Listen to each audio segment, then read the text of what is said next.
Stop cleaning your pipes. That was a short intro.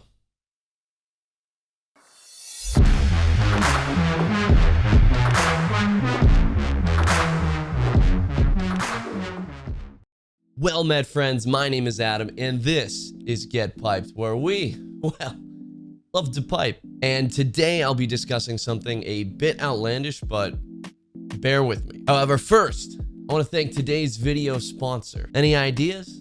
Anything new in here? Maybe my new kick-ass pipe shelf showcasing 14 of my favorite pipes? Yeah.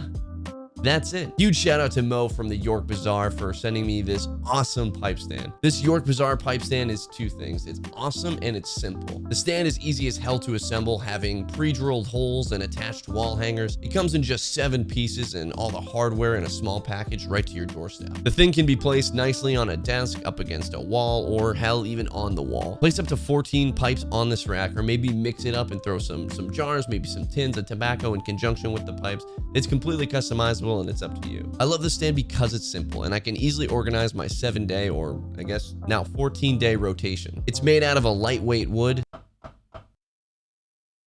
I have no idea. I literally have no idea. But it's not a shite wood or a pressed MDF plywood. It's finished in a cocoa-y mocha brown stain and just looks sleek and clean. And the thing will hold most pipes. It fits every varying size of my 100 or so pipes, having only struggled with a super small bowl.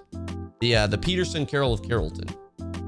Check that video out. This thing is awesome for just $49.99. It's just one of the most cost-effective and functionally effective pipe products on the market. Now, I have some super expensive artsy pipe stands, and I have simple pipe stands. And to be completely honest, this one holds far more pipes than any of the other stands and pipes I have. So yeah, I like it. And I'm not being paid to say any of this. Now, he sent it to me, and if I didn't like it, I would have said, sorry, Mo. But instead, I'm saying thank you, Mo. Head on over to his site, it's linked below, and you can pick one up with free shipping to the US and Canada. He also discounts bulk sets, so if you're that one British bloke that was featured on the Pipe and Tamper podcast with, what, 4,000 pipes? Yeah, I know a guy. I mow a guy. He mow a guy. It's Mo. It's the guy who makes this. His name's Mo. We're talking pipe maintenance, we're talking pipe cleaning, we're talking deep cleaning, we're talking words, synonyms. There are a dozen different videos out there that you can check out, which will be far more concise and far less annoying, but that's my approach. Maybe I'll get the soft exhale out of your nose, you know, disguising a chuckle. Nope. At large, the pipe smoking community considers there to be 2 types of pipe cleanings. The first being a daily clean or a post-smoke maintenance, and the second being a most commonly known as the deep clean. You know, this proverbial deep clean is said to be conducted after greater intervals of smoking, which is true-ish. My take is this: there's only one type, or should be in a sense, and it's done every time you smoke your pipe. I like to call it maintenance. To me, the daily cleaning or maintenance is just part of the ritual, part of the smoke experience. When you're done smoking your pipe, you have to get rid of the dottle, which is the fancy word for the leftover ash and tobacco that's still in the tobacco pipe. And you do this process of just daily cleaning, I guess. I call it a maintenance. It's not super involved. It really isn't, or it shouldn't be. And here's where I'll be transparent as hell. I am horrible at this. I smoke my pipes where I want, when I want. And a lot of times it's a partial bowl. So that in turn becomes pipes full of half bowls, quarter bowls, in jacket pockets, or in my car, or even on the shelf. Maybe not my new shelf.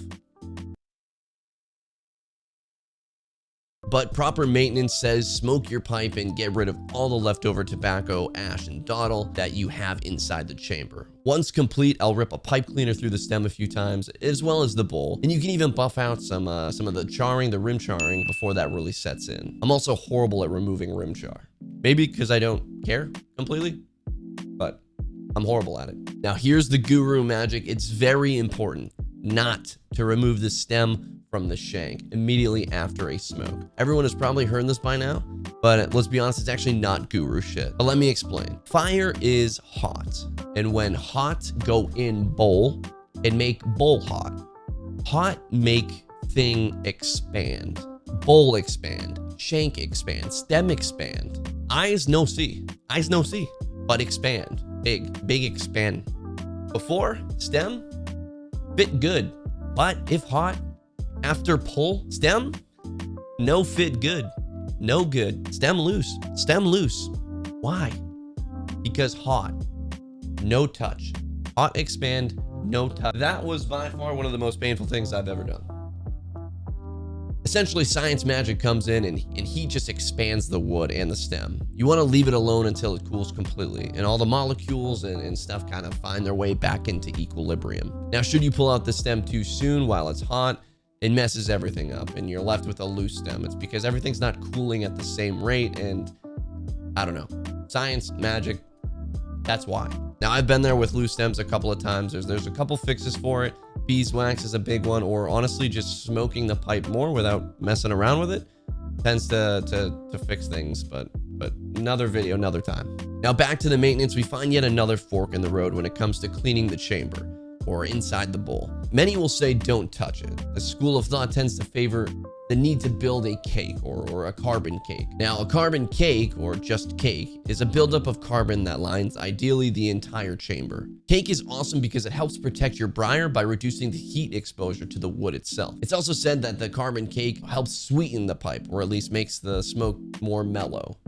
All of that sounds cool.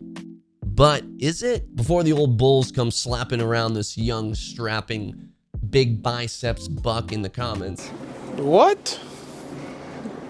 Bro, what are you talking about, man? This is just my personal take. I don't care personally about carbon cake buildup. I just don't. And mainly because I don't think it's as effective as people think. YouTube legends like Mutton Shop Piper will leave the ash in the pipe after a smoke. He'll actually cover the top of the bowl and shake to allegedly line the pipe with more carbon. He does mention that it is a little silly and it might not actually work, but in the event that it does, in even the slightest, he's going to do it because that's what he favors. He favors the cake. I, and presumably a smaller percentage of the pipe community, don't care. Carbon cake is typically pushed hard on the new guys coming into the hobby. You gotta build an even cake. Smoke the pipe in stages to get the cake at the bottom of the chamber. I don't know. I don't care. Does it help with heat exposure? Sure. But adding heat alone over time also helps strengthen wood. Pipes with cake burnout and pipes without cake burnout. The real answer is that there's typically an unforeseen flaw in the briar that ultimately led to the burnout. Now, does it sweeten the pipe?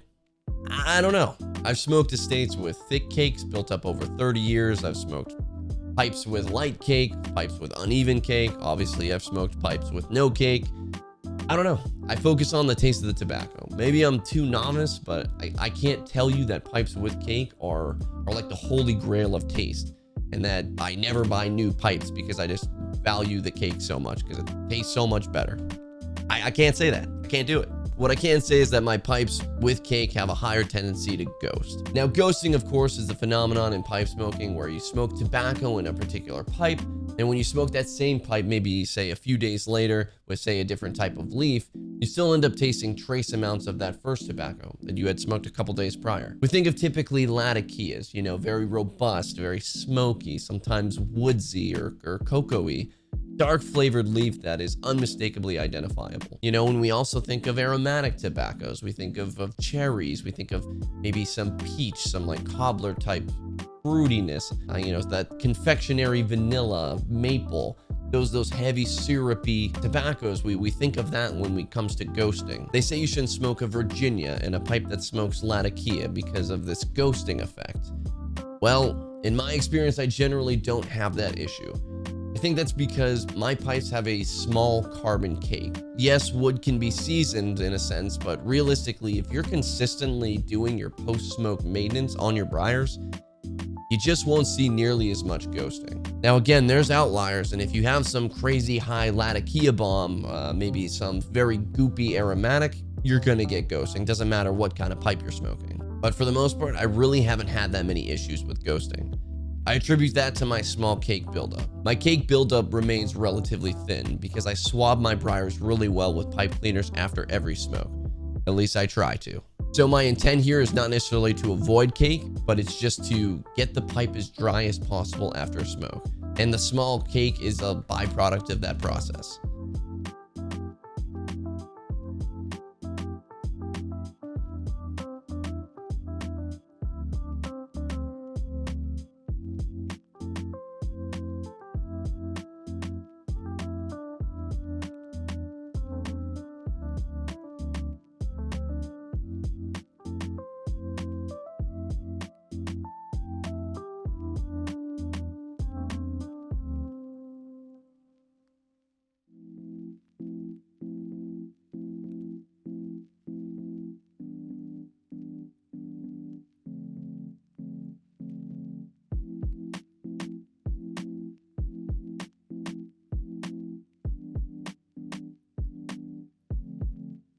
After I swab the stem and mouthpiece a few times, still connected, I get really into the chamber.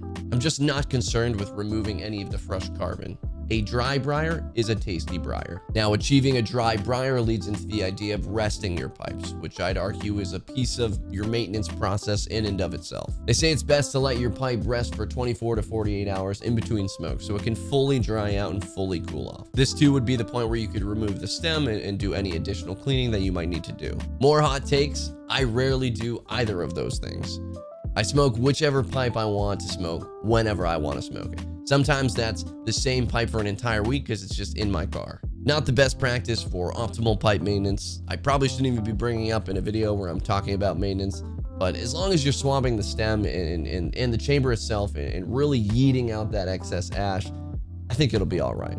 I also never really take my stems apart. I feel like I just don't have to. Once my daily maintenance is done, I just throw it back up on the shelf or throw it in my car or my new pipe rack, YorkBazaar.com. And then I smoke it again whenever. In short, my argument is if you maintain your pipe daily, you really don't have to do a deep clean. You know, there's no need to put any kind of solution near your pipe.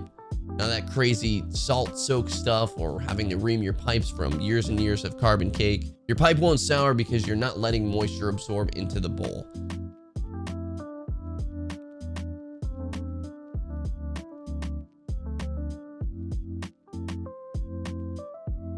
The rim doesn't stain because you add your saliva to your thumb and rub out the carbon daily. It's simple stuff and it takes maybe 120 seconds. And that's really it.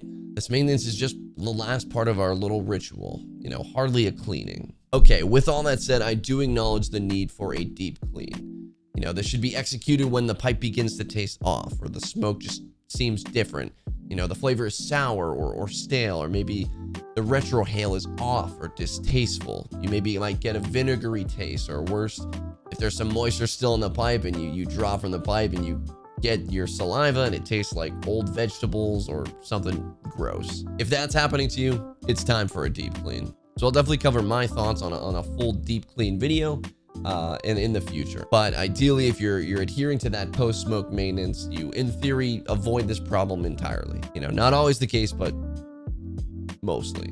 I talk too much. Let's close this one out. I appreciate you all sticking with me thus far. Thank you so much for all the wonderful comments that you guys continuously put on the videos.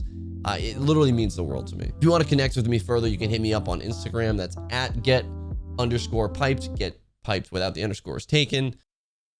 I've also launched a Get Piped Discord page, which is an awesome hangout spot through the mobile and computer app called Discord, where you can ask questions, you can share pics of your pipes, your cellars. We can talk tobacco, cigars. I wouldn't know shit about that. Spirits, whatever. Really, really cool app. So go check that out. Link is going to be in the description. One final thank you from Mo at the YorkBazaar.com. I really appreciate this awesome pipe stand. It's going to sit here for the rest of time.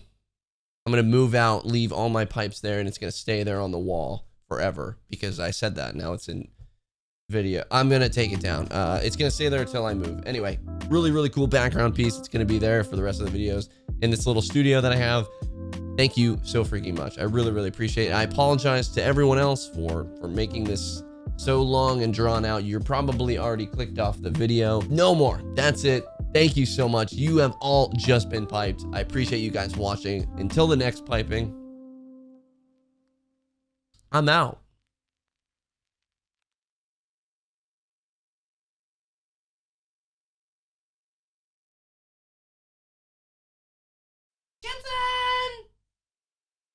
It literally does not get any stupider here. It can't possibly. It comes in just 7 pieces and all the hardware and everything you need is included in the package. Package delivered right to your doorstep. Really, really small, concise, clean. No, stick to the strip, my guy. Stick to the strip. Stick to the strip. Stick to the strip. Dude, what is going on, bro?